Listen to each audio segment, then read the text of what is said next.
इस चैनल को सब्सक्राइब कर दीजिए, बहुत सारा प्यारा से बात दीजिए, क्योंकि भाई बहुत मेहनत करता है हमारे लिए। तो हमारे जितने भी फैंस हैं इन चैनल को सब्सक्राइब करिए, ढेर सारा प्यारा से बात दे। Love you.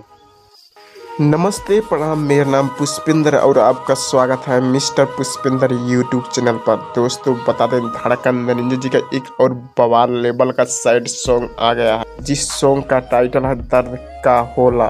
स्क्रीन पर सॉन्ग का पोस्टर देख रहे होंगे, आप लोगों को कैसा लगा कमेंट करके जरूर बताइए। बता दें दोस्तों, इसे लिखे हैं नीतीश निर्दय और इसे गाए हैं अपना स्टार दिलों का धड़कन धनंजय धड़कन। और बता दें दोस्तों, इस वीडियो को इतना ज़्यादा शेयर करिए कि धड़कन धनंजय जी का जितना भी फैन है उनके पास पहुंच जाए। और बता दें दोस्तों, ये धड़कन धनंजय इंटरटेनमेंट पर कुछ समय पहले ही रिलीज हुआ है। जो भाई लोग इस सॉन्ग को नहीं सुने हैं, जाके धड़कन धनंजय इंटरटेनमेंट पर सुन सकते हैं। और बता दें दोस्तों, इस वीडियो को इतना ज़्यादा शेयर करिए कि धड़कन धनंजय जी का जितना भी फैन है उनके पास पहुंच जाए।